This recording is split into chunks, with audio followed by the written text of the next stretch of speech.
What was your best you have no power here moment? My last sheet job point was hired to be on doing PC repair, only to be told an hour before my first shift that there wasn't any hours available for that and they could put me elsewhere. Begrudgingly I accepted as I turned down another position and needed the work point. Fast forward a few months and the manager decides that I'm going to be filling in for the only person handling shipping and receiving for this giant ass depth store single-handedly with 3 days training. Of course things aren't going so well as this is a 2-person position at a minimum for 8 hours, and I'm expected to do it in 6. The last day on the job I'm swamped as fuck. Vendors are fighting with each other over dock space and another manager comes up freaking out at me because I couldn't get the extra work I had told her repeatedly couldn't be done was done. Exasperated I pleaded my case, to which she callously said I don't give a shit. Now I'm getting mad. She replied to me at this point and says, do you know who you're talking to? I replied, yeah, the Beaches, who is now running this shit show cause I'm out 11.35 an hour with my promised hours gutted. Was not worth it. My mother-in-law passed away last year and my wife and I got rid of the leftover stuff. Most was easy, except the AT&T router for her internet access. We got a total runaround. I brought it into an AT&T store, the same one my mill had signed up from, and they said it had to be returned in some special box from the local post office. We went to the post office and were told the special box came from AT&T. We went back to AT&T in a different city and were told yet another BS story. It caused my wife an amazing amount of grief. Her mother had just died. She's trying to do the adult thing and responsibly close out her mother's accounts. And AT&T was just being a bunch of ass clowns. The router became her albatross. The router sat in the trunk of the car for weeks. One day I'm grabbing lunch and notice another AT&T. I walk inside and up to a desk where a rep is talking internet plans with another customer. I don't interrupt, but the rep pauses to give me a story about how I can't return the router here and will need to set up a return with the central office. I calmly put the router on her desk and said, no, I won't be doing that. The owner of this account just died. I'm just trying to give you your property back. You've given me the runaround for weeks now and I'm done. As I turn to walk away she yells, but we are just going to throw it away. If you leave it here, you'll get charged for it. Okay, bye me. I toss over my shoulder as I walk out the door. Good luck collecting from a dead woman. I occasionally wonder if the other customer stuck around or not. But then I remember who runs the FCC, and it's not like there's a real choice in ISPs in most areas of the country. TLDR, credit union tried to bill my father's estate for a card they wouldn't provide documentation for. I told them in detail why that wasn't going to happen. After my father passed away, there was a small amount of estate related issues to take care of. I was the legal executor of his estate. While I was sorting through things, I started getting letters from a local credit union regarding a credit card account of his that they wanted paid off. Problem was, I could find no evidence on my end, in all of dad's paperwork, of his having had that credit card. And though I knew he had a savings account with them, I didn't recall any prior bills from them regarding said credit card, and I'd been handling his bills for close to a year before he passed away. I went in to ask for evidence and got told that only the CEO could handle the matter. She was on vacation that week, so I left my name and number to have her get back to me. When she finally called me back, she didn't offer evidence, but instead offered a number of demands that I immediately pay the money and that if there wasn't enough money in dad's estate I should sell the house he had owned for an alleged debt of about $600. Pointing out that he had not, in fact, owned said house for quite some time. By the time he died fell on deaf ears. The letters continued, some personally written and rather harassing in tone. I was feeling rather concerned, as I didn't know exactly what they could do or what my options were. I know the smart thing would have been to retain an estate lawyer to handle it, but what do you do when you're not an attorney and don't have the money to retain one? I had been handling things myself as the most financially minded of my siblings, and trying to handle things as a matter of common sense and common decency.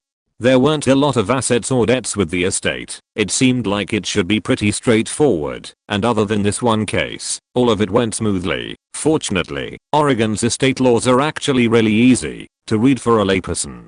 I spent several nights studying the various sections and determined exactly how things should go and wrote a letter, sent certified delivery with a return receipt, back to the credit union CEO. In the letter I stated the following. First, that as there was no evidence presented for the claim, I was formally denying it in my capacity as executor, which the law allowed, with a window of opportunity of 30 days, to appeal the design decision in court. Second, that if she wished to make an appeal to me personally and save on the court fees, she needed to provide documentation of the account, including a record of all transactions and charges, to justify the amount claimed. Naturally, I got a letter back 4 weeks later. It contained some paperwork, including the paperwork establishing Dad's savings account, but nothing establishing a credit card. Further, the letter stated that it would be too onerous to provide full records of all the transactions.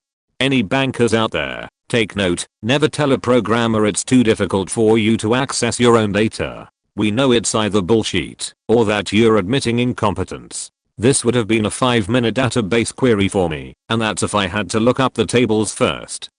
It reiterated the demand for immediate payment, again stating the house, again, not actually Dad's, but she kept insisting it was, needed to be sold to pay for it. I wrote another letter.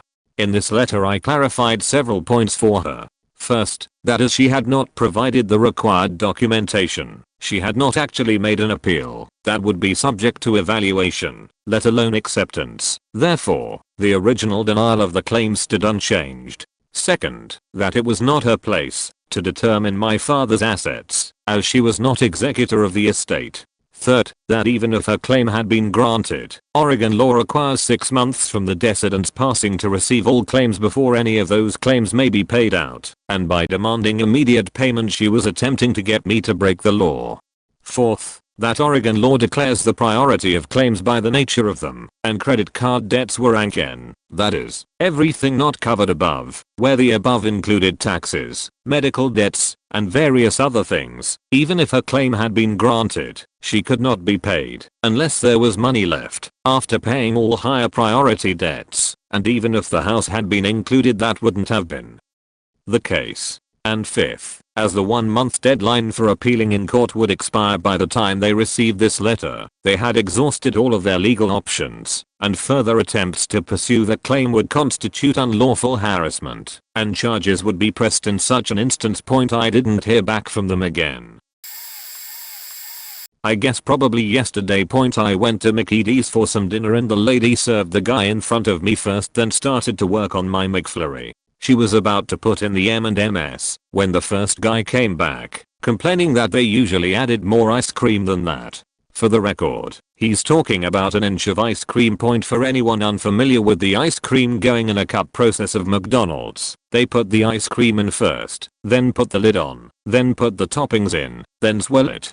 Dude was mad because the ice cream wasn't going all the way to the top of the lid after being swirled. Before the argument could really get started, I interrupted them and asked her if she could please finish up my McFlurry before dealing his greedy ass. I remember she said sure, turned to the machine, then turned back to me with an incredulous look on her face and said thank you. Then the dude thanked me too. I quickly informed him not to thank me because I was 100% not on his side at all, and that I thought he was ridiculous for arguing over an inch of ice cream. At this point, she's put the toppings in, and he really said, let's do an analysis here, and started comparing how my McFlurry looked like it had more ice cream in it than his, because it reached halfway up the lid. It's at this point that she pointed out she had yet to swirl it. Lo and behold, once she swirled it, our ice cream looked nearly identical. At this point the manager came over, wondering why this dude had raised his voice. I explained he was mad because he didn't receive an extra inch of ice cream, and got mad that swirling seemingly makes the ice cream magically disappear, and the manager laughed in the guy's face. I was working for a huge clothing store chain as a temp student worker one summer many years ago. I worked there for 2 days before one of the employees started acting weird around me, bossing me around. We weren't working in the same department, so she shouldn't even have been telling me anything. Coming to the changing rooms, where I was folding the discarded clothes, to talk on the internal phone next to me to say, oh my god, the new student hasn't even finished what you asked her to do yet. What the fuck? She's wasting my time and basically just being demeaning for no reason. One day, I realized she was following me around the store, hiding behind clothes racks, or watching me while pretending to be folding pants. She wasn't even in her own area, so she stuck out like a sore thumb. At one point, she started coming up to me to berate me for the smallest things. She was leaving and coming back every few minutes doing the same routine, until she had a real grievance about something I forgot to pick up in the stock room, and she sent me there to do it immediately. I'd been there only a few minutes when, guess who walks in? The crazy stalker. She started yelling at me, telling me everything I did wrong, that I was sitting around instead of working. I sat once to do my shoelaces. She said, "You're faking up my store." She was barely above me, working 20 hours a week. I listened and replied to some things, until she got to the end of her rant, and delivered what was to be her mic drop line. "Well, anyway, you're just a faking temp worker." I just looked at her and said, "Well, yeah, I'm a student. I'm just here to pay my plane ticket to go on vacation. You're stuck here." The best part was she went to talk to the floor manager afterwards, saying I yelled at her and called her all kinds of names. The manager came up to me and told me that the girl was crazy and was doing the same thing every time a new temp student came in, to the point they had a hard time finding student workers. I asked the day after to be sent to another store. I worked this job. My org structure was completely faked. I worked for the regional executive VP of Tech Sheet. Directly. He'd been my boss, and then he'd been promoted 5, and they hadn't hired anyone. So in a healthy company, he'd have been 5 layers of management above me, but in our company, he was my boss. This is a simplification. He was hired 3 levels over me, VP, and then got the 4th level, state VP, when they fired his counterpart, so he only got bumped once, to regional VP. His boss was the CTO of the whole corporation. And his boss was the C appointed at about this time. They spun off the tech side into its own business unit, with the CTO as the effective CEO. So, if you had a problem with the tech guy, you talked to his manager. Now, remember, my manager is one step below the CTO point. I was in a bad spot. I had a lot of work to do, but no team anymore to help me. All the various teams I was on had once been a really big group, but now, it was just a handful. Maybe 10 guys left out of 150. Still the same amount of work. Or at least, other groups thought so. People would assign me things. And then the various managers of those people would call me and tell me to make that my top priority point. And I would laugh in their faces and tell them to call my boss now. They couldn't call my boss. He didn't work for the same company. They had to call their boss, who would call their boss, etc. until it got to the CEO, and then he would tell the CTO to tell my boss, to tell me to do something. You can guess how many times that happened. If I pissed someone off enough, my boss would call me, and he would say, please, do not talk to that person ever again. People would bluster at me, and I would laugh the laugh of a guy who had the workload of 15 people, and they would get outraged and demand to talk to my boss, and I would laugh even harder, and then give them the number of his secretary, knowing that they would never talk to him, and it wasn't my problem. The only beauty of that job was watching people who thought they had power realize that they had nothing. They weren't even allowed to talk to my boss. He was so high up. They had to escalate their sheet to their boss, and so on. And their boss's boss almost always told them to STFU and get back to work. Nothing ever came into my work queue from someone who was remotely at my level, and the but that was incredible. It was glorious. I worked for a company that had one of those video game buses with the TVs and couches and sheet on the inside. I was the only employee and was technically the event manager and supervisor. That was just a fancy term for me being the only one to drive the truck and set it up and do maintenance on it and cheat. All my boss did was schedule bookings and tell me where I was going. I processed the payments as well, so I was basically in charge of the entire operation. This woman came into the trailer at the end of a party to bitch at me since her kid didn't have enough fun. I told her all the other kids were having a great time and nobody else complained. She insisted I'd give her a full refund since her kid didn't enjoy himself, and I told her I wasn't going to do that. She asked who my manager was, and I told her I was the manager. She then asked who my employer was, and I told her his name. She demanded I call him, so she could talk to him, and on speakerphone, my boss said I wasn't there to see how things were going. It's up nudes for compliment to determine whether a refund is called for or not.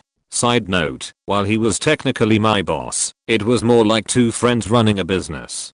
He's a few years older than me and hired me off the street, but we were both in our 20s at the time. He just turned 30 like 6 months ago, and his dad paid for everything for him. Very wealthy family, so he wasn't really concerned about sucking the customer's dick. Point I ended up telling her I wasn't going to refund the entire $350. Because one kid didn't have a good time and promptly left. What's funny is a bunch of the parents at the event apparently got raving reviews from their kids, and that party actually brought in like 8 new customers, a few of which booked us multiple times a year. She apparently tried talking bad about the company to the other parents, but that didn't seem to stop them, since everyone else had a great time. I miss that job. Best job I ever had. This guy used to come into the movie theater I worked at every Monday night. Apparently he had worked there before, but I had been there for like 6 years at this point, and I had never worked with him. Anyway, every time he would come in, he would come late to the very last movie and then expect us to pop fresh popcorn and put new hot dogs on the clean grill. We would save the last batch of popcorn in a plastic bag and keep the hot dogs in a steam drawer, so it's not like we didn't have what he wanted. He just wanted special treatment. Then he would try to pull that scam where he gives the cashier a $100 bill and then adds stuff to his order and takes stuff away to confuse the cashier and get free stuff. He was always super rude. When I got promoted to management, I was finally able to stand up to him a little. I said something like, "You come in here every Monday, talk down to my cashier, and try to scam us out of money. I'm not going to put up with it anymore." Dude flipped out. Started saying how he used to work here, so he knows how everything works, okay, and how he's on the city council of a different city in a different county. I'm pretty sure I just laughed and said, "You're in my city, so that doesn't matter." He was pissed, but he actually started being less rude and stopped trying to scam us altogether. Eventually he stopped coming. I don't even know why he came to my theater, since his city has like 2 to 3 to choose from, one being the same chain that mine was. Fuck you, Griffin. 2 different moments, both relating to my mother. The first was when I was 19 and we were driving to the college campus for registration. It was stressful. She was bent out of shape and being even more controlling than usual. I said something she didn't like, either said "screw you" or called her a bitch. She slapped me across the face. I kind of blinked, and then I realized that I was over 18 and no longer legally obligated to quietly take being slapped around. I told her that the next time she hit me, I'd hit her back, and that I was stronger than she was. That was the last time she raised a hand to me, and I'm not sorry at all. The next was several years later. I had finally gotten my act together, rented an apartment, and was moving out. I was moving the last load of stuff from their place to my apartment, and she was standing in the apartment parking lot. She asked for the house key back, and I handed it over. I was no longer living here, and her house, her rules, whatever. She then told me that I was not to give a key to my apartment to my then boyfriend. I just smiled and nodded, because there was no point in having an argument about it. I'm now very happily married to the boyfriend that she so despised. Literally, she told me that she never wanted to see him again, and that if that meant she'd never see me again, she was fine with it, and I have no contact with her.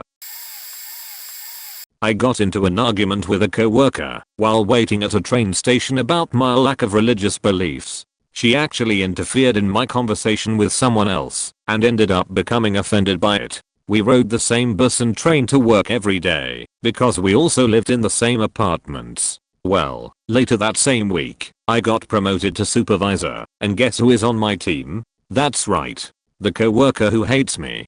She was the worst employee I ever had, but I tried to work with her. Eventually, I had to write her up for call avoidance. But she went to ours and told them that I was being unfair to her and cited her religion as the reason why. She told ours about the conversation we had, but neglected to tell them that it didn't happen on company grounds. Hours ND my boss comes to me to talk about where I set them straight, but since religion was involved it was decided to not ruffle any feathers, so she got off. Knowing that she had it in for me, I decided to only communicate with her through my team lead. And once again, she was avoiding calls, so I wrote her up again. This time, I allowed time to pass and tracked all of her time and got so much data that ours couldn't ignore it. Once again, she tried to cry foul and claim religious harassment. But little did she know, I had my team lead and my boss watching her as well. This time, she had no recourse and ours agreed to allow me to fire her. That was the best feeling in the world.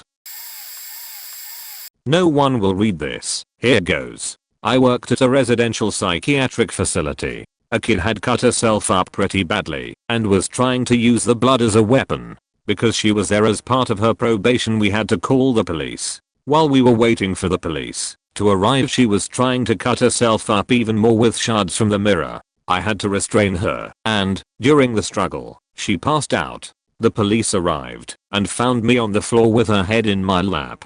There was a lot of blood. She was clearly passed out. One of the officers looked me straight in the eyes and said that if she got aggressive again they would step in. Without dropping his stare I asked him what he thought that would look like. The subtext was me challenging his authority, which I was. He told me that they would do what was necessary and put her in cuffs. I looked down at the girl in my lap. She wasn't more than 100 pounds. The only real damage she had done was to herself. She had been begging for us to let her die and only used blood to keep us away from her. I returned his stare and told him there was no way two men she didn't know were going to put their hands on this young girl. She had been violently raped by men and abused most of her life. Incredulous, he asked if I wanted them here at all. No, I don't see the necessity of you being here. She's not a threat and we called you only because we were required to do so. They left. Or that's what I thought. Once the kid came around and we got her cleaned up, my supervisor came in and told me that the cops wanted to talk with me. They want to arrest you. You're going to have to act really sorry. I did. I lied my ass off and acted really sorry because it wasn't about me. It was about that kid and not allowing her to be further traumatized. So I licked his boots like a man. Because fuck that guy. Worked for a shoe company as a shoe salesman. I was pretty good at my job, but our regional manager had some beef with my manager. He spent most of the phone calls belittling my manager and criticizing our performance, but he never visited our store. After months of threatening to fire my manager he forced my boss's hand and made him resign. The company typically had someone take over your apartment, and as a final fuck you the regional decided the new manager would pick their own place. During the transition from old manager to new my co-assistant manager came and told me that our regional said I wasn't going to cut it over the phone to corporate. If he bothered to look at my numbers he'd have seen I was top sales regionally every month for the 6 I'd been there. I'd already had problems with this regional manager and the new manager was an ass. While this transition is going down a couple I'm familiar with came in to buy shoes from me. They asked for me by name. I'd worked with them many times. It was so satisfying to see them snub my regional until I stepped in. They told me they just got married and we are going on a trip. They needed shoes for pretty much everything. So I sold them $2,000 worth of shoes. My regional sat slack-jawed after he rung up the order. All sales over $1,500 had to be reported to corporate. It only happened once or twice a month nationwide that this call happened. He had to call his bosses whom he'd been talking shit to about me all day and tell them I'd just made the largest sale in our store's 3-year history. I quit on the spot and called corporate to tell them why I would no longer be working for them. I went back to that store 2 weeks ago to see how the store was doing and the regional no longer works for the company. I hope I had some hand in his removal. I work as a construction inspector for a third-party firm that contracts to government at state, local, and occasionally fed levels. I always wear plain vest/hard hat/etc without logo the first couple visits to the job because I get used as a troubleshooter on problem jobs. I went out to a Fed-funded highway project as a Federal Highway Administration contractor to audit their processes. I signed in at the trailer per standard procedure, not hiding who I was, but wearing my plain gear. I started walking the project and see numerous things that were either belonged in r/OSHA or were against standard practice, including concrete for barrier walls not being tested and soil backfill not being tested. The contractor for the job was a local power thinker certain state east of PA and think like Tony Soprano, but construction instead of trash, who had run off the local Fed inspector. As I'm almost finished with my walkthrough, the job super comes over to me and starts yelling and cussing at me to get back to where I was supposed to be, thinking I was a laborer, so I tell him I'm the inspector. He then proceeds to tell me BS we took care of that, do you know who I am? I then told him I did, took out my credentials, and informed him that I was stopping work on the project until a full audit was completed. End results, the general contractor got kicked off a job where it's almost impossible to be kicked off of. TLDR I'm the inspector. Contractor gave me the do you know who I am, and I shut the job down because of their sheet practices and attitude. Worked in a tropical fish warehouse. Owners pretended to be nice and always said they had your back if you were a loyal employee. They only kept 2 to 3 full-time employees on staff, so no one else could get vacation time or benefits or anything like that. I worked there long enough that I eventually made it to the supervisor of the floor and full-time. They wouldn't call me a supervisor, cause that would mean they owed me more money. They never took blame for anything. Couldn't figure out why fish were doing, even though I was telling them why. They simply ordered too many at a time. People didn't want to come in on days off to help them move to a new building. It was somehow my fault. The whole moving process was poorly done. I had to get fish from 2 buildings somehow. They wouldn't take my advice. I knew they wouldn't, cause they told me that when my employees brought a suggestion to me, that I should politely tell them no, no matter what. Our process was perfect. It was not. After 9 years of their bullshit, they finally broke me. They kept adding hours for me without okaying it with me. Thursday was a quick care for the fish day, then I spent it with my family, as my wife had Thursdays off. During a meeting, where she was threatening to fire my assistant supervisor and I, because I swept the wrong part of the floor, because her instructions were vague, I mentioned that I didn't want the extra time of putting fish away on Thursdays, cause it was my family time, and I was never asked about it, just told that we are getting fish Thursday. Which meant I would have to somehow stay busy and wait cause the delivery schedule was wonky. She told that if I wanted to see family, I would have to get a different job. It took everything I had to not lose it. I needed to keep my income until I had a new job. But that was last straw point. When I finally gave her my 2-week notice, she looked completely bewildered. Just stared at with her mouth hanging open. Eventually she put on her best fake caring voice and asked why. I was dumbfounded by that question. I almost yelled, you told me to. If I wanted to see my family, I would need a new job. You told me that. So I found a new job. She tried to explain to me that she would never say that and told me I was wrong. I told her that she said exactly that and I had a witness and would happily go get him to confirm.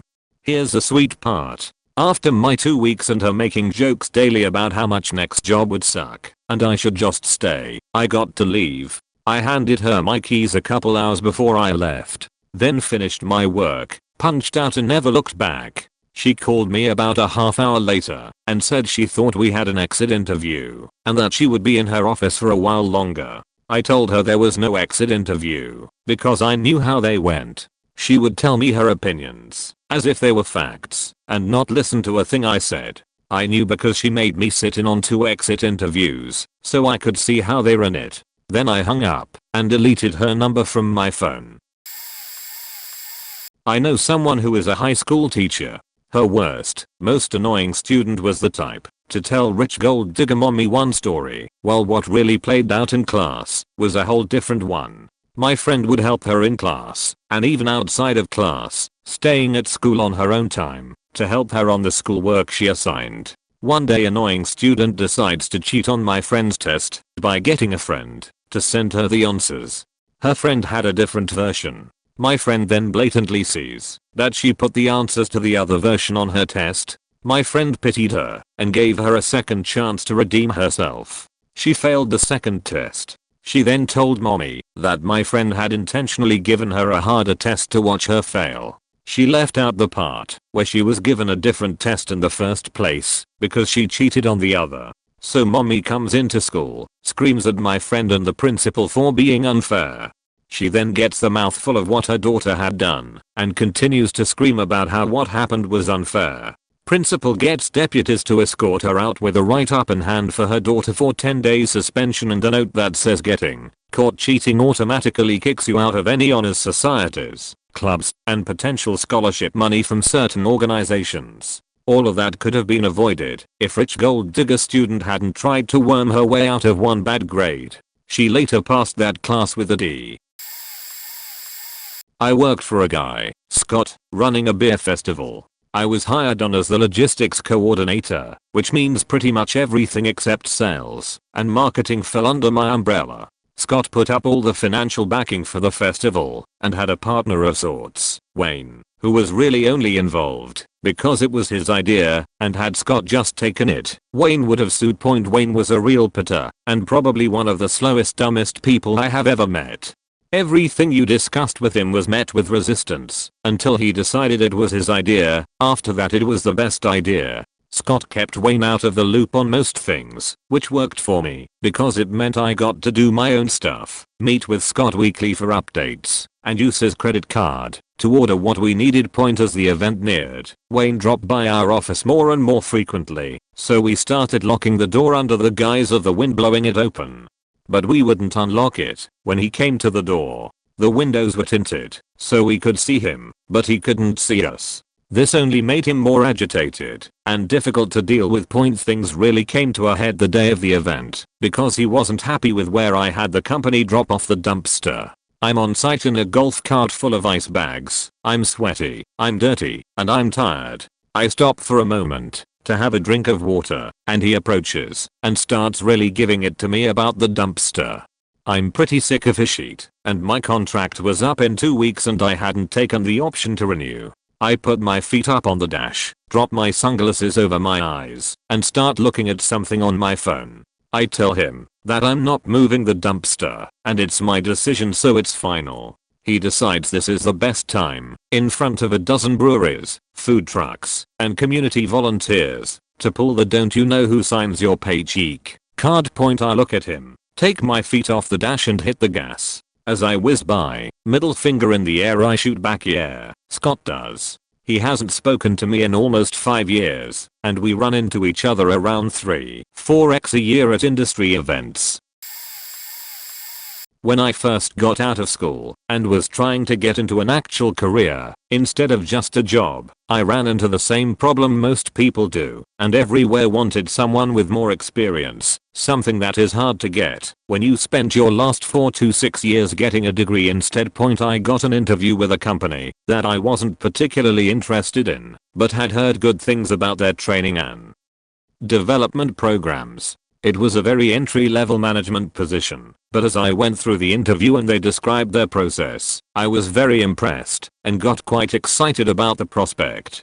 I found out it was a pretty extensive interview process, and I had to come in for another interview with another level of management. After several attempts by myself to set up another interview, and came in and was moved to what I thought was the final interview process, an interview with the GM of the regional operations. I met with him and was told that I should hear back shortly, and if hired, I would be flown to another city to meet with the head office and formally begin my training. The whole process took about 4 weeks, but I was excited because I felt like I nailed it every step of the way.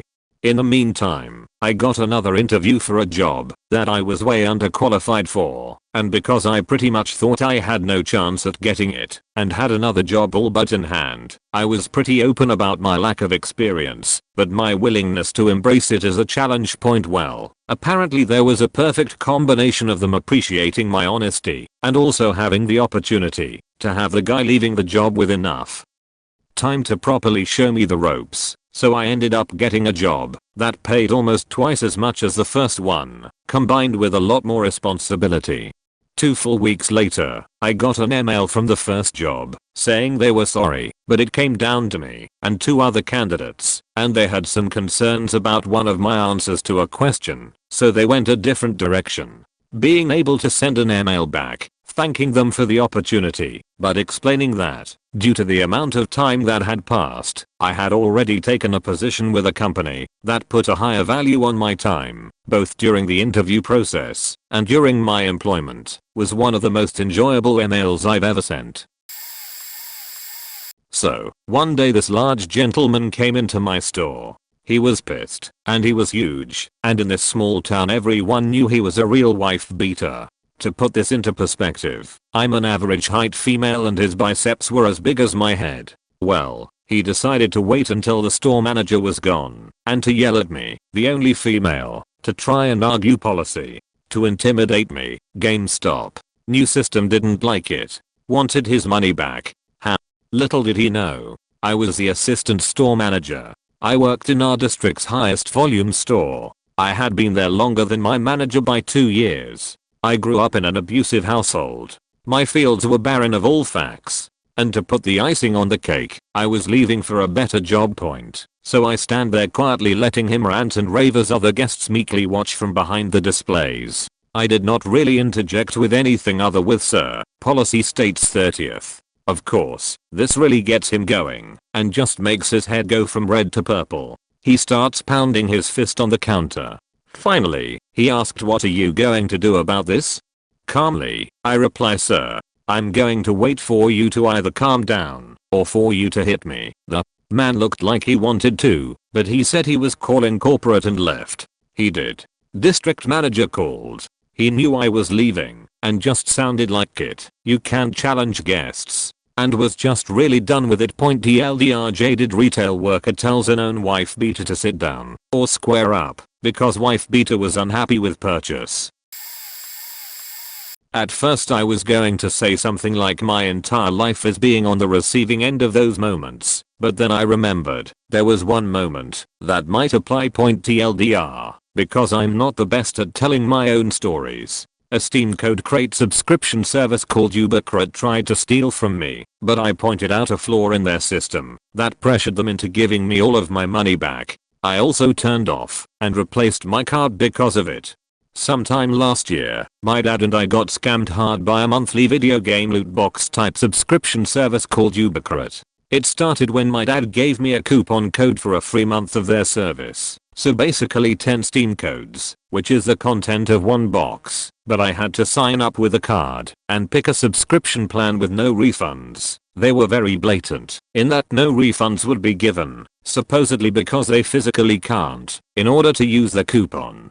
Now, part of what made me realize this was a scam was that they had a trade system with a very high saturation of a small handful of games, not enough to set off any major alarms, but enough to get me thinking. After I got my box, which was more repeats than new games, I looked for how to cancel my subscription when I noticed what should have set off every "this is a scam" alarm in me. The way you cancel is that you have to use their in-program messaging to contact them and ask to remove your subscription. I did just that, and I haven't heard anything from them until a few months later. Another feature of this, by the way, is a payment tracker that tells you when you've made payments towards them, even with coupons. This is important point. After a few months, I checked my balance with my bank's app when I noticed a large amount of money was taken from my account by Ubercred and a new charge from them was pending. They charged me for 2 months of their service and were trying for a third. Disputing the third charge would have saved me the one charge, but my money for the other 2 would be lost, because they apparently also have a policy of totally banning anybody who disputes a charge from them. After requesting a refund for the month they claimed I was subscribed to them, I got the message saying you never asked to be unsubscribed, and under no exception do we give refunds. After that point I noticed one giant, glaring flaw in their system.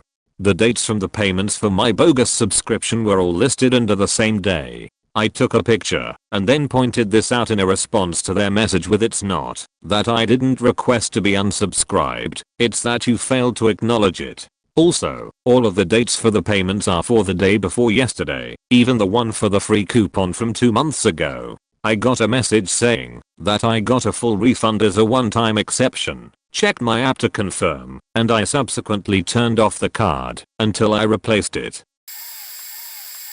As a starting engineer, my first job was as a sales engineer for a company that provided nuclear safety products. This was the kind of place where, for each sale, you had to write a report about an inch thick.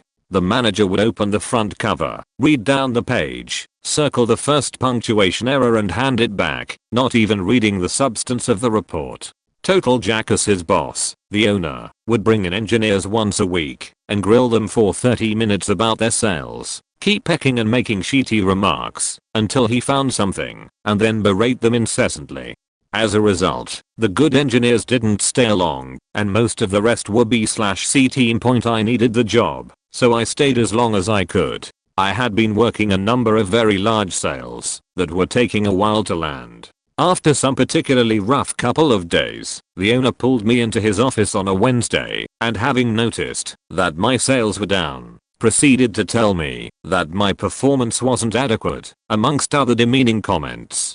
I went home that night very upset. I mowed the lawn and thought hard about it. The next day, Thursday, I walked into his office and gave my notice, saying that I agreed with him, that my performance was lacking, and that I needed to find a better place to work. He grunted assent, nothing more. I went back to work. The next day, Friday, the owner did his usual inquisition thing with all the engineers. I was last. In the intervening 48 hours, since he admonished me, all my big sales landed.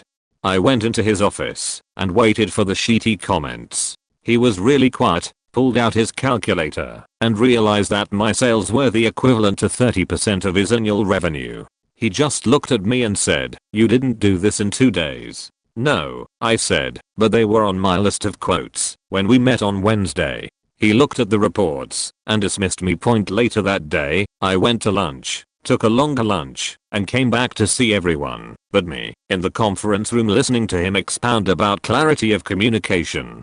That was my last day. A few weeks later, I bump into a coworker and we talk. Seems that all the accounts had been transferred to other engineers, but the clients had cancelled all my sales after they found I had left the company 30% of millions of dollars. It was a big lesson for me that micromanagement will kill your workforce morale and ultimately the bottom line.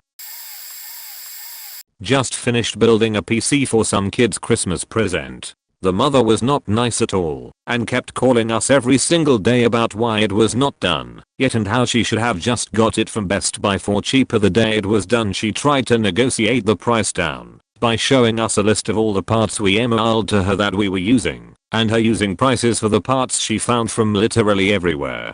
There were Best Buy and Fry's Black Friday advertisements for parts that only looked similar and a printout of an eBay page with the same graphics card, but used. After this was all done, we told her she could pay the rest of what she owes, which was about a quarter cost of the parts and the assembly cost minus what was used for deposits. She was told, as per our policy, we will keep the assembly cost and the deposit made, and we will refund the rest. We sell similar builds to this all the time, so selling it as a whole system with no assembly will be easy. So she has to sit there and hear this explanation, and she bitterly paid the difference. A week later we see she posted a scathing review of the place, naming all those on staff as criminals and racists who make fun of their customers, and saying how she will be pressing charges against the owner for his employees threatening to steal her money.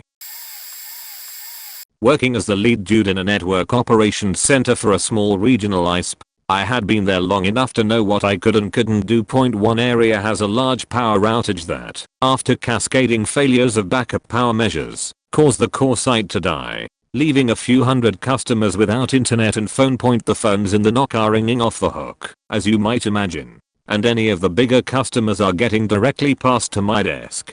I'm doing my best to calmly explain that we were aware of the issue and were working to resolve it, while also attempting to coordinate a team with backup power equipment that was en route to the site. Multi-million-dollar accounts. And they're all just like, "Cool, man, thanks for the update." Somehow or another, I end up with a guy that owns a small local flower shop. He's been a customer for years and somehow knows me by name. Him, "Hi Victim, a fair load. This is $USER at a flower shop."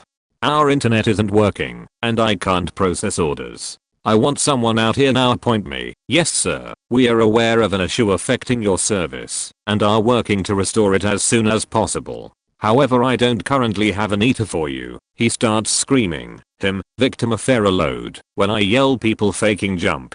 I said I want someone out here now. Point me. No one here is jumping. You're one of hundreds of users affected, and we are fixing it as fast as possible. Now can we have a adult conversation about this, or are you going to keep screaming at me? Point him. I said I faking want someone here now. Hangs up. Point after that he called back a handful of times, eventually reaching the owner of the company to complain about me. The guy started screaming at the owner, who also then hung up on him. After hanging up the phone, I was instructed to create a gear retrieval ticket. There is seriously no time for people that scream. Not my best, but probably my most recent point. I had recently started back at my old part-time job, where I've known most of the employees for years, and had been pretty good friends with them. However, they got a new store manager since the last time I'd worked there, and he was a stickler for rules. Earlier that day he told me no customers behind the counter, no exceptions. It's a safety hazard. Which is understandable, and I agreed with. Now, we had this one customer, we'll call him Bob, that would come in with an SD card and stand behind the counter next to this computer waiting for you to come over, no matter how long the line was and how swamped we were, and do his job. Point on this particular day I was standing at the complete opposite side in front of a computer, with no one in front of me. So he walked around and past me, ignoring where I was, and expected me to come to him. I walked over and kindly asked him to please stay on the opposite side of the counter as it is a safety hazard.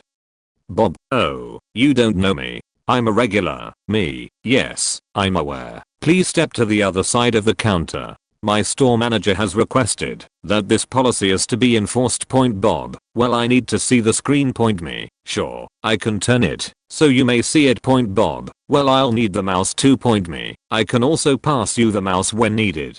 Bob: look, I need to be on this side of the counter. Me: we can go to the other computer that swivels around if you'd prefer. It would be much easier for you to view your documents. Bob: no, I use this computer. Me: well, we can use the other one today. Point Bob: look, I just saw your assistant store manager walk through the door. I'm sure you don't want to lose your job over this. At this point I was getting upset, but that made me laugh inside. Me: oh, I can call her over if you'd like. She will tell you the same thing I just did, and I can guarantee you, I won't get fired. It's a safety hazard. All customers must stay on the opposite side of the counter. No exceptions. We can use the other computer if you'd like. Point. He relented and never gave me a hassle about it again. I have a cousin. She's a couple of years younger than me, and she is really attractive. She has done model shoots for magazines, used to work as a promo girl for all kinds of events. When she moved to my town, all my male friends always ask me stuff about her. A lot of the guys in our town had a huge thing with her, and they'd do anything for her. She had one of my closest friends clean her yard for her every weekend. Guys would help her move stuff, let her borrow anything she wants. Basically, she could get guys to do anything they want.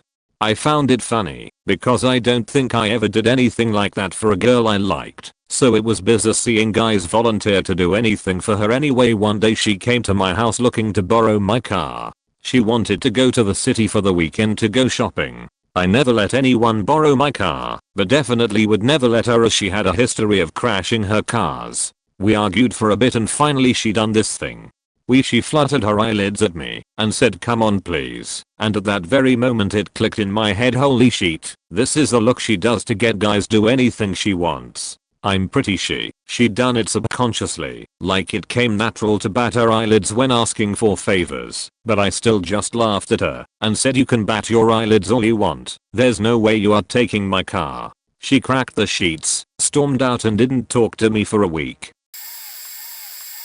Sorry for formatting as I'm on mobile. Point. This goes back many years to when I was 15 or 16 years old. I'm turning 45 this year. Back then, I was involved with the RCAC at the local armory, British Columbia Dragoons. This is important to this story point. While at school taking phys ed, we had a substitute teacher for the day. The teacher had just been employed by the local school district and was a floater for a little while. They were also going to be the assistant coach for the school's track and field team. Anyways, Mr. Teacher was looking for students for the track team and asked if I would try out for the team. I said I was interested, but also said that it would depend on which day's practice was held, as I had cadets on Tuesdays.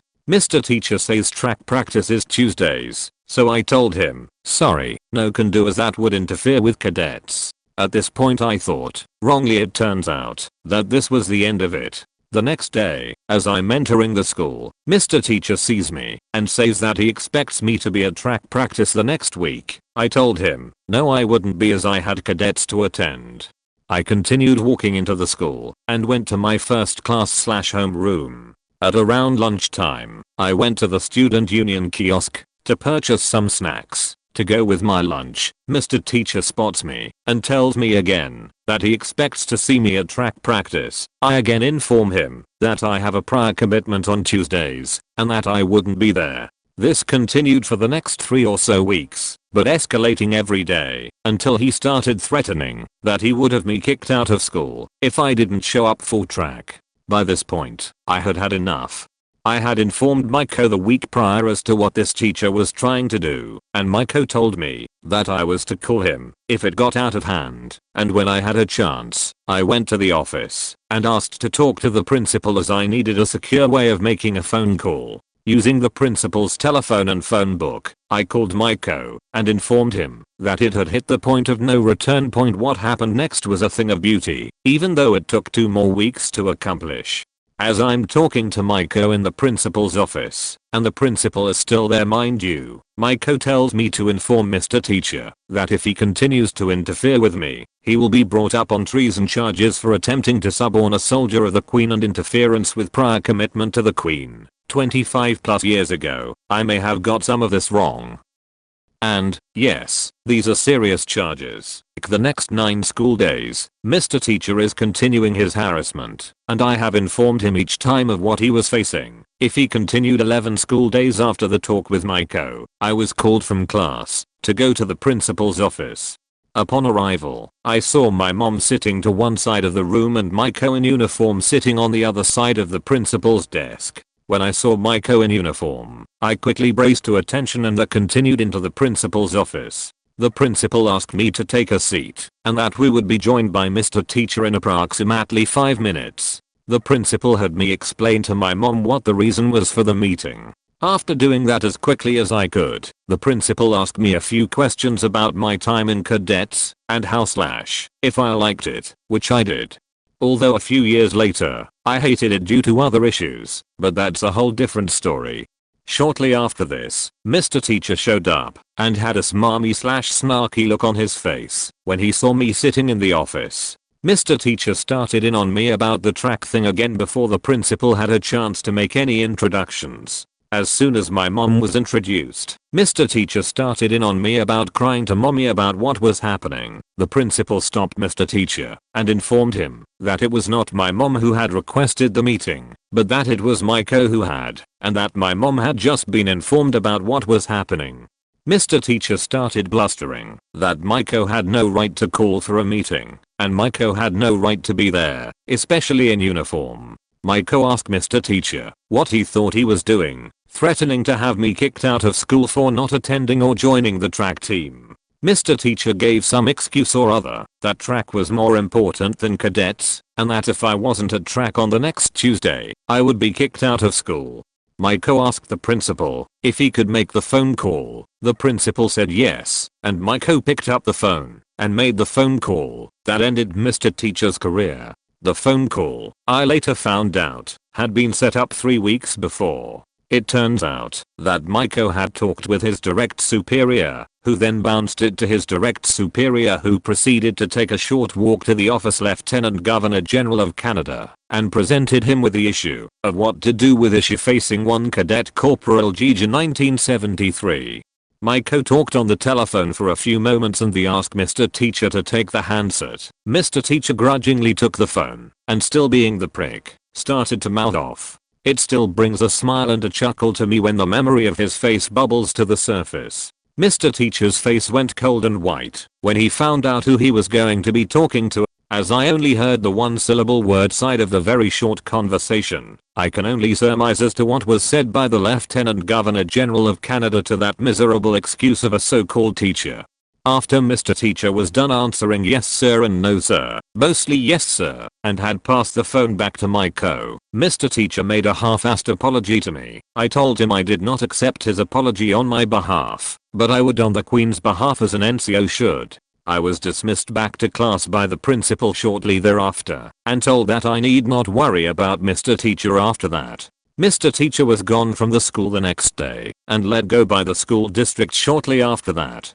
What Mr. Teacher had explained to him, after I went back to class, was that interference with someone in cadets or the reserves was a very serious charge, and that he was lucky that it didn't go as far as it could have, for if it had, Mr. Teacher would have been talking to a royal personage, and then been seeing what it was like in a prison cell for the next few years. I was manager of a convenience store for about 5 months. Let me tell ya, my favorite thing to do was let customers know that their temper tantrums made no difference to me. I had the cops on speed dial and was willing to give them a ring at any point a customer started a disturbance. A lot of locals who came in respected me for my no BS attitude and supported me when I was dealing with someone who was being an ass. To make it all too better, I'm only 5 feet, looked like I'm only about 15, but was 20 at the time, which was still fairly young to be a manager, since I was actually the youngest member of staff. I really am not someone you would expect to be in charge of a store, let alone stand up for my employees and myself. The best time was when a customer came in who wanted us to just turn on the gas pump for them so they could pay afterwards. Big no, because that is how drive-offs happen. We always told customers that if they wanted to fill up, they either needed to prepay, use their card, leave us some insurance that they will come back in, credit card or car keys mainly, or wait for us to make a photocopy of their driver's license and take down their phone number and address, and then watch as we shredded it afterwards. I was heading out the door after a 14-hour day. I was exhausted and felt like crap from morning sickness at the time. He came in, and my employee on register informed this man that he couldn't turn on the pump. He started yelling, getting red in the face, and saying we were running a bad business for not turning on the pump. I was standing right there and informed him that if he didn't like our policy, the office number was listed right next to the register, and I was even willing to dial it for him on the store phone. He kept getting more and more angry, and I didn't even realize I was yelling back at him until the whole thing was over. All the while, my husband and a regular local are standing a few feet away. This guy demands to speak to a manager. I inform him I'm the manager. He doesn't like that. He turns around to my hubs and the other guy and asks if they believe I'm the manager. They both say yes, because it's true. Finally, being tired and frustrated, I say very loudly, "Sir, you have 3 options. Prepay your gas, call the office, or allow me to call the police." I had my phone in my hand, ready to dial. The regular guy just laughs and says, "That's a great answer." The look on this man's face as he realized that he was powerless in this situation against a rather young girl was priceless. He finally handed my employee $40 and walked out. He even tried to laugh it off with the regular guy and my husband to, I guess, try and save some of his dignity. I thanked the regular guy for having my back and apologized to my employee for raising my voice right next to him. I didn't even really get to enjoy the moment until later, because at the time, I was just so done with the day and done with that guy's attitude.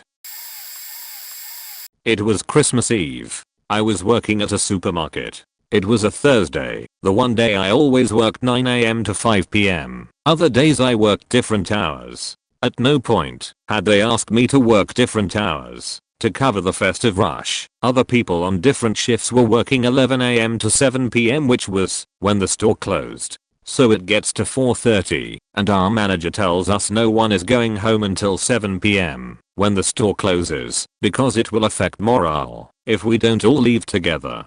Affect morale. Bullshit. We were also unhappy. It was Christmas bloody Eve and we were stuck in a godforsaken supermarket being treated like shit by both customers and managers alike. Affect morale my, as if they had offered me overtime, or even asked me privately beforehand. But they hadn't. So 5 PM came around, I went and got my stuff. I was walking out of the building with my coat on when the manager storms towards me. This woman was like umbrage, all sweetness and light covering up severe beachiness. She asks me, Pauline, where are you going? We're all finishing at 7 PM tonight. No Tracy, I work 9 to 5 today. I've worked my shift, and I'm going home for Christmas. She went purple, and replied, I expect you back to work in 5 minutes. Pauline, you're letting the team down. She had nothing that could keep me there, nothing in writing that said I had agreed the overtime. On paper I had done my hours. I just replied Merry Christmas, Tracy, and left. I wish I could say I quit on the spot, or shouted at her, and my colleagues applauded me. But no, I went back after Christmas cause I needed the job. But the little justice bonus are just as important when you're stuck in a job like that. When I was in college, I took a job from a moron. I knew he was a moron about halfway through the interview, but he was willing to let me work around my class schedule. I didn't care how stupid he was, as long as he was writing checks. 2 months later, it turns out he's more of a moron than I thought. A welder/shop foreman with supposedly more than 20 years experience was unable to understand manufacturing tolerances and how they applied to welding parts together. So he stops returning my calls and is never at the office/shop.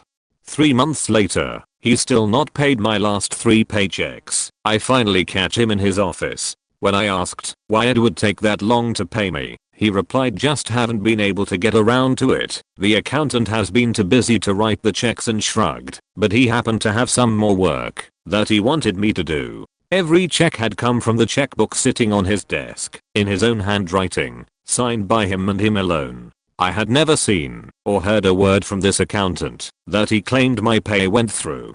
I had planned on telling him that he had until Friday to pay me, but his completely dismissive attitude and the shrug changed my mind. Moron, I don't work here anymore. You can pull out that checkbook and pay me now, the same as every other check has been, or you can hear it from the labor department. They found that he had not paid 13 total employees in the year prior to me calling them, but it had been smaller amounts. One of my first jobs was a cashier at a gas station close by my house. We were always busy because we sold gas for a few cents cheaper than the other local gas stations, and people will go way out of their way just to save a few cents. Because of this, we would get calls in the morning and night from the company that delivered all the fuel asking us to check the tank levels to see if we needed another delivery. One night my boss calls, who is also the store owner, and asks me to check the tank levels to see if we need another delivery. I run the report, and as I'm reading the levels to her, a man walks in, slams a $20 bill on the counter and demands that I get off the phone and get back to work. The tone of the guy's voice was so loud that my boss overheard him through the phone and asked what was happening. I then repeated to her that a man was demanding I get off the phone and get back to work. She then proceeds to tell me to hang on the phone and let's have a chat. She starts asking me how my day is going and what my plans are for the weekend.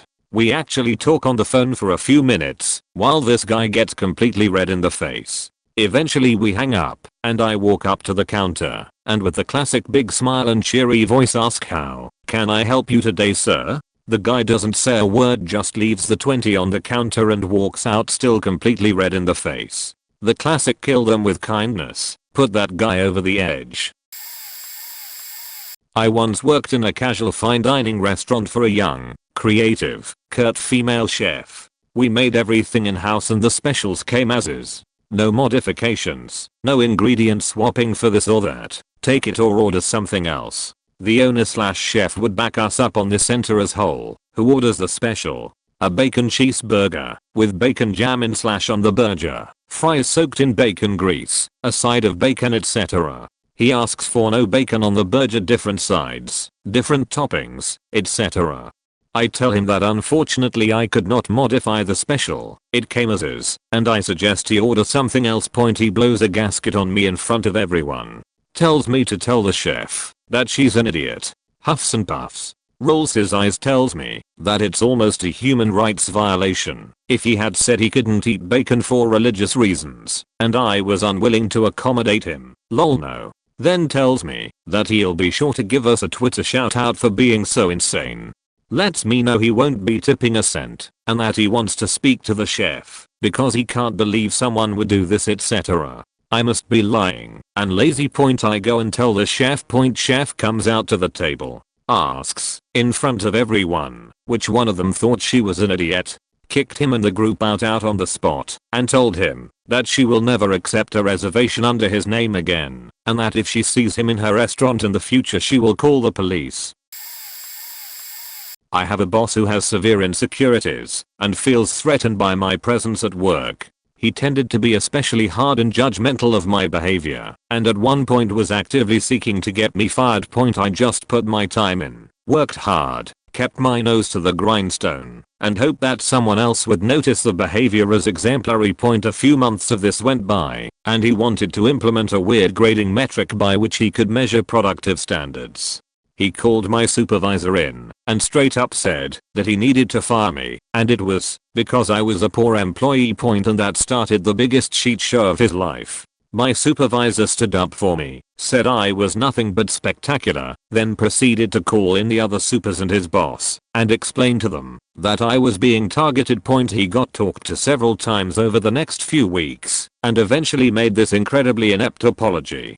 I basically said, screw you and your apology, you tried to get me fired for no reason other than your insecurities. He blustered and finally stormed off. Now, if I even suspect he's trying to assign me pointless projects, I tell him no, I'm busy and he can't say anything about it. I don't even have to run and tell anyone, they just jump on his case for me. Also found out that he's looking for work elsewhere for unrelated issues, so I'm pretty much in the clear now.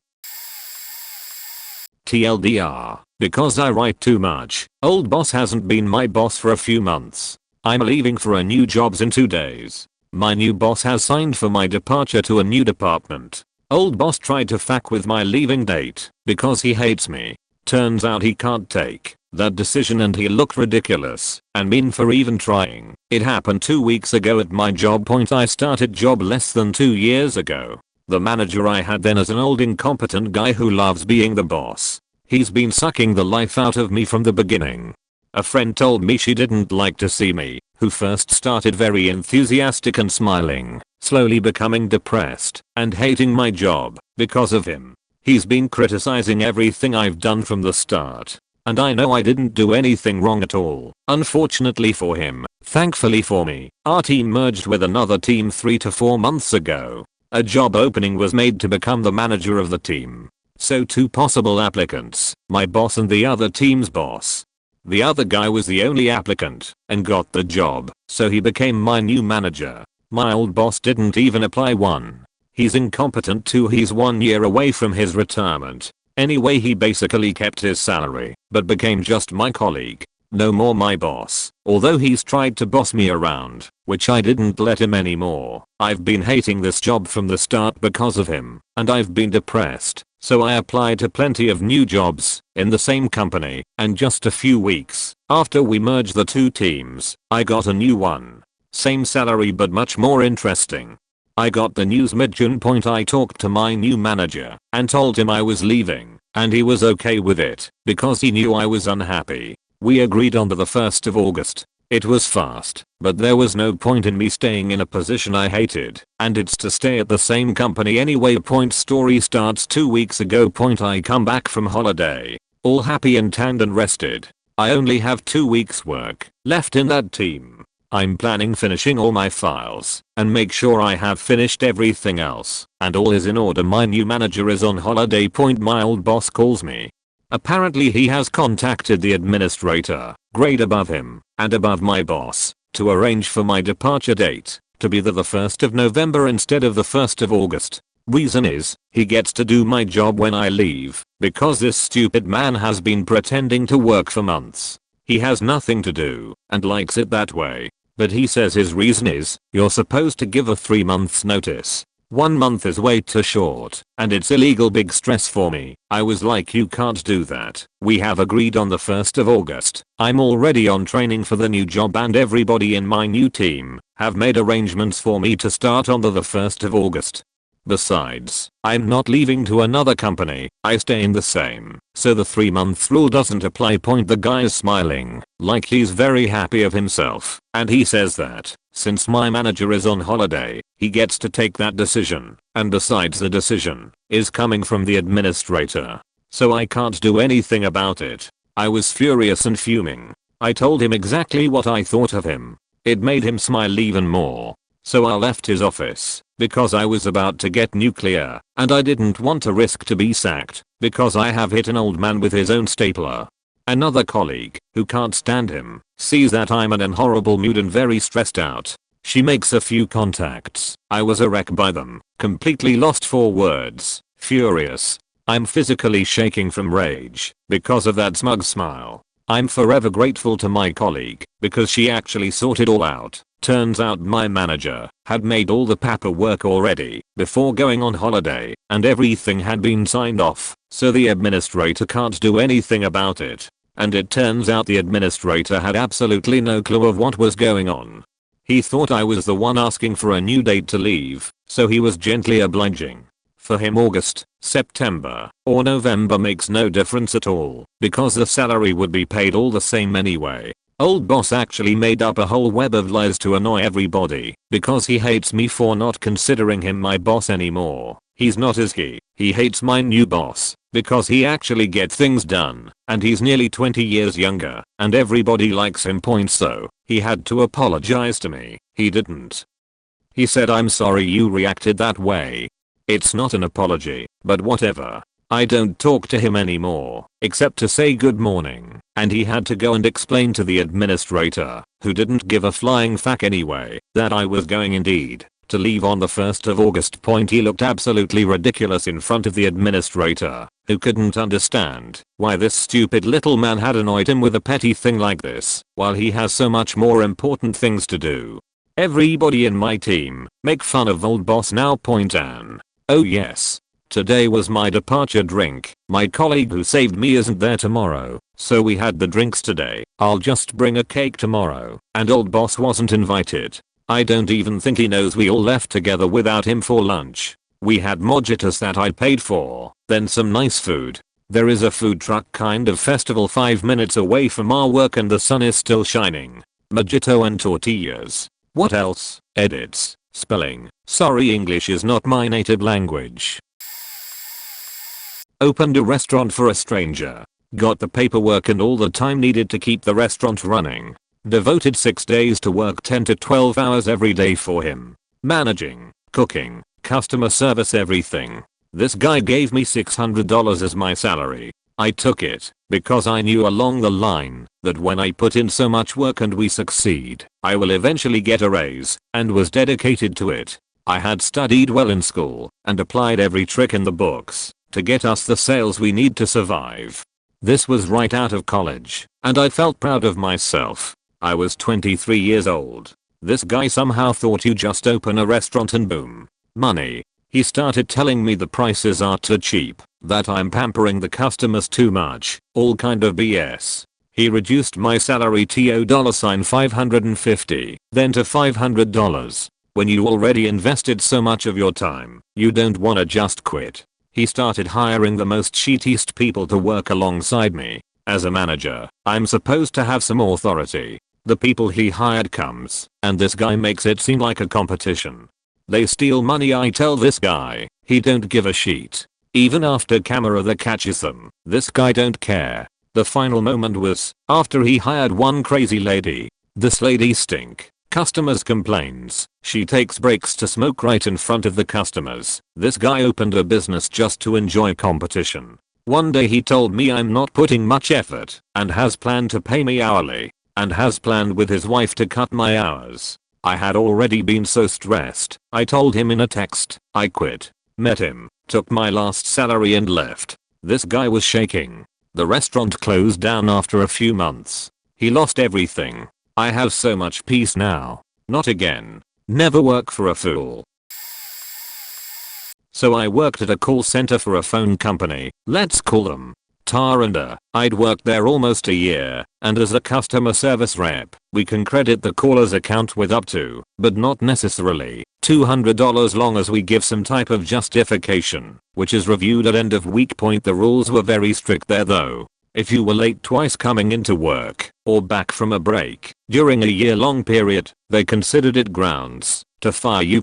This rigid rule system means they have a fresh cycle of low-paid employees that need not be given a raise after 1 year. When they fired someone, they always told them on a Friday to prevent a scene. Well, I was late once about 3 months into working there, and then again coming back from a break about 7 months later. I was late coming back from a break because I had been chatted up by a manager/friend in the break room and lost track of time. Not an excuse, but comes into play next. That manager/friend receives notice that I will be fired at the end of the current week, feels partly responsible, and tells me I should start looking for a new job. But he tells me this on a Tuesday. Typically each call is about 2 to 5 minutes long, going over some people's account or dealing with an issue. That comes out to somewhere between 81 to 135 calls during an 8-hour day, minus 1 hour lunch and a 15-minute break. Typically I would credit about 2 to 5 calls per day. But oh, not that week. That week I got into some real numbers. I was like Oprah crediting people's accounts. Your phone runs out of battery sometimes. How inconvenient. $200 can't find the settings button. $200 for your trouble, just call to say hello. How nice of you. $200. By Thursday, I was hardly even answering the phone all the way. Thank you for calling Tar&A. Can I get your account information to start off? MMHMM credit $200. Hang up phone. I even skipped my lunch break that day to credit more people's accounts when confronted at the end of the week by a board of angry managers, including the one who told me I was to be fired. I was screamed at and threatened with a lawsuit. I sat quietly, pointed out company policy allowing me to take such action, and that being a AT&T customer for nearly 3 weeks is a perfectly justifiable reason to be credited $200.